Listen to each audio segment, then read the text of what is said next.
I don't have to dream alone.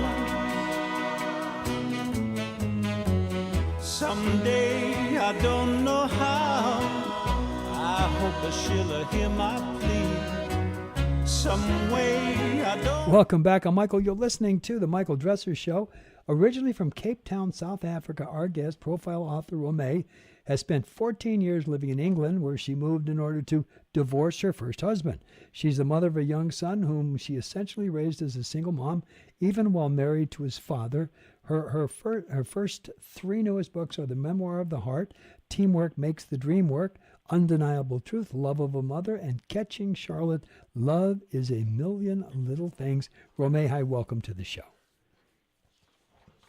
Thank you, Michael. How are you? Oh, I'm good, and thank you so much for being here. Are there any good men out there? What a question. Absolutely. I happen to find one. And one of the things that I'd really want to bring to mind about memories of the heart is my emotions and my feelings on my sleeve. But I'd like to step back just for a moment. You know, we come from circumstances in life, things that we had to overcome and things that we had to deal with. And I, no less than any other woman out there, had to face these realities of things that you never, ever imagine would happen to you. So for me, I had to mend heart. I had to clear mind, and I had to think what was my priorities. And that was my son. That was my realistic view at the time. And of course, these things anger you because it's not something that I was raised with. I was educated. I was hardworking. I had good principles, and I came from very good family standards. No, by the way, when we come down to this, just for a second, because are there any good men out there? The very interesting two things that I found over 100 years of living here is that number one, I've asked people time and again, man, woman, doesn't matter. I would say, describe your mother emotionally, not physically, emotionally. And they would do it. And then I'd say, describe your father emotionally. And then they would do it. Then I'd say, if it was a woman, I'd say, okay, your first husband, describe him emotionally. The second husband, the third husband. It turned out that one of those definitions, the mom or the dad, was the same personality, the same emotional stance of the men or women that they chose. So what they were choosing was the same person with a different body constantly, and they weren't aware of it. Whatever that was that they couldn't settle with mom or dad, it went on into the different relationships, and people go through their entire life that way and never really get it. Unfortunately, that's right. But, our failures are also sometimes to do with being quiet, taking to silence, and not speaking out. And that's how men end up making us feel that we're no good and breaking down the confidence. And, in a relationship, if competition is the order of the day and emotions get crippled, then what have we got left? I mean, what is left to deal with? And for me, as a point to think of is, who better to talk or write about these things than someone that had been through it? Sure. That comes through these lessons that we have in commonality with each other. Romay, that's who you learn from.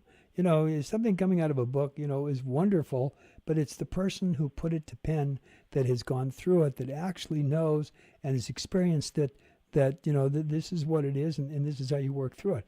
There's a tremendous amount of women that, of a certain age group, let's say from 65 plus, their mothers that were, born in the, 1910, 1920, 1930, taught them that men weren't any good. Men will take advantage of you. Men will do this. Men will do that. That was the mindset in those days because women were really put back. So they went into life with that thought, and if a guy was a good guy, they'd make him a bad guy just to prove themselves right about what they've learned.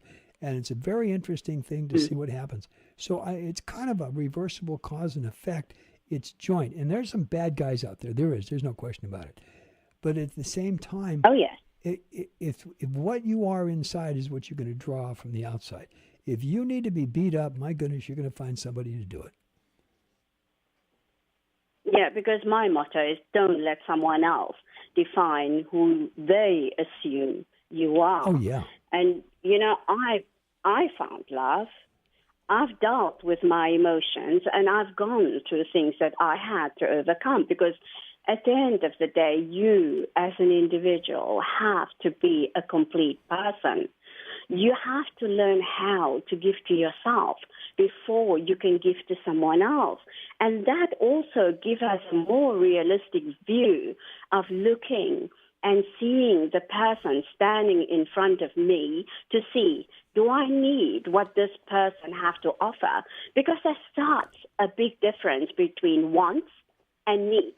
And want is an absolute selfish desire if somebody only wants from you. Because, that's a red flag. Yeah. Emotional blackmail, lying about feelings. Somebody that can cheat about little things, that can cheat about big things. And if we don't take these things in the beginning seriously, that it would affect your life further down the line. Because, if somebody tell you, oh, he will change, someday he will change, you're going to wait forever. Right. But the whole point, I think the whole point basically is this, and this is that, not being who you are, but being who you think somebody wants you to be, so you get accepted, all right, in the general sense of the word you. You and I meet, all right, and I can't show you who I am. I'm going to pretend that I'm that somebody that will attract you. Now, all of a sudden, we get into a relationship. Exactly. Yes, and I'm being that person. Then as I get comfortable, I become Michael again. And 6 months, a year later, you look at me and say, you're changing. You've changed. This is not who I met. And that's when the problems start, when I start becoming me. Exactly. Michael, love comes unexpectedly. So if we had dealt with these emotions, we are a complete person. We are then ready to love because you are mind cleansed. You really are dealt with the past and healed all wounds. So you really have a better perspective of what your needs are. That's what Memories of the Heart has really brought to me. I use the log line, teamwork makes the dream work. And that's what I want to promote as my branding future draft passion for life, because now I have a more deeper appreciation of what my values, my priorities are. Sure. I know where I stand, and I now know what I need. So for me, the book is a celebration of my survival. I've gone through that. I've dealt with it. I know who I am. I know where I am, and I know where I need to go from here. Yeah. And by the way, one of the things that your talking points are, why do women need to be more selfish? Let me turn a word around there. It's not necessarily selfish, but if I don't love me, how am I going to love you? If I don't like me, how am I going to like you? And if I don't concentrate on me first to make me the best I am, you're going to get a diluted me and the problems are going to start. So yes, be more selfish. Exactly. That is my point exactly. I want women to realize, forget about the size 0. Look at yourself. You are beautiful. Get to know who you are so that you can love who you are. And forget about what magazines say, what fashion say. Be your beautiful self because you're giving to yourself. You're really taking care of yourself. And that's so important to know how we feel about ourselves because only then confidence grows and we develop the passion for what we want in life, because everything in life takes passion. Your career takes passion. Family takes passion. Life takes passion. Love takes passion. So just get to know really what you need, because the wants automatically come. Oh, sure. Let's talk about the word beautiful that most people don't believe that they are, and it scares them. Okay, let's do it this way. Ask me if I'm good looking. Go ahead, ask me. Michael, do you think you're good looking? Oh, absolutely. And if you don't think so, somebody else will. See, that's the whole point. If I had the ability to stand behind 5 women and I could see through their eyes to see me, I would see a gorgeous Michael, I'd see a homely Michael, I'd see an okay Michael. So what we're saying is beauty is in the eyes of the beholder. You cannot please everybody. So go please the people that think you're beautiful.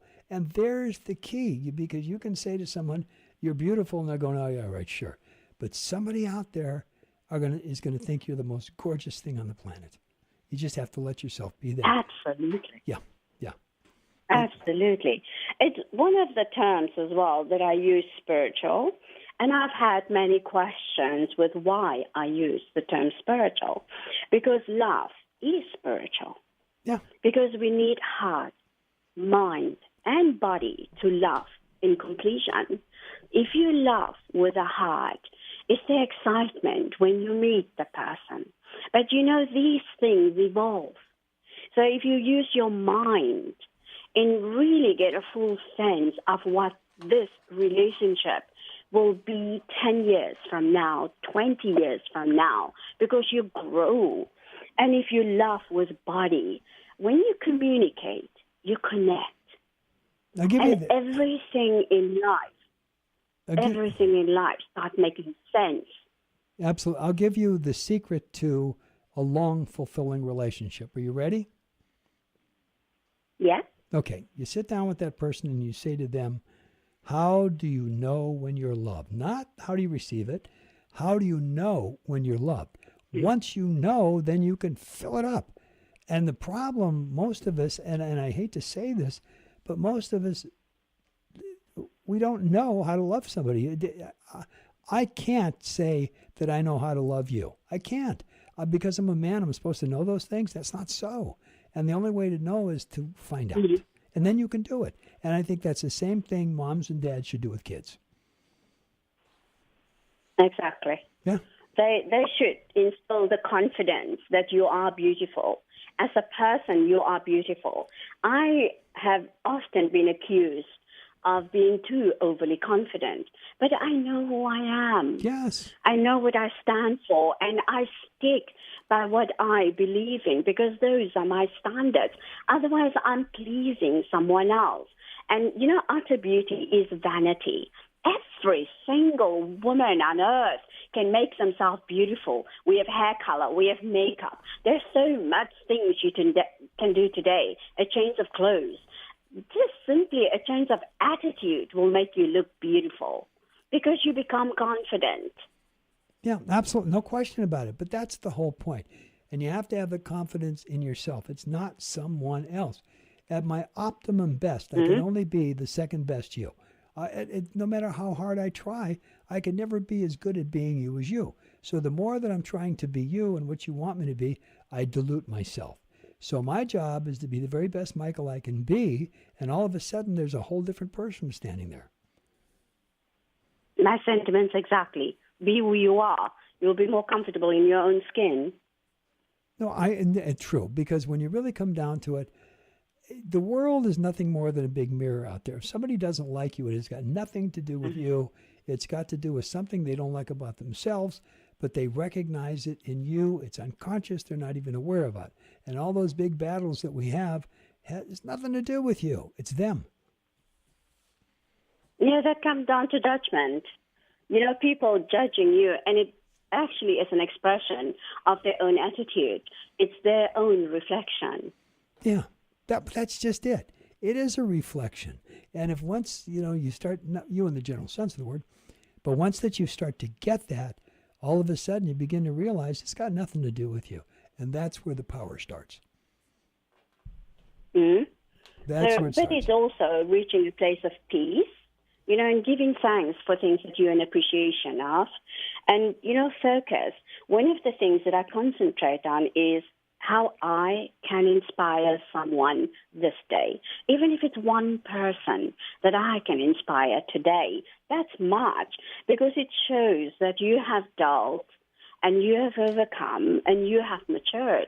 Because I can proudly say today that I've grown.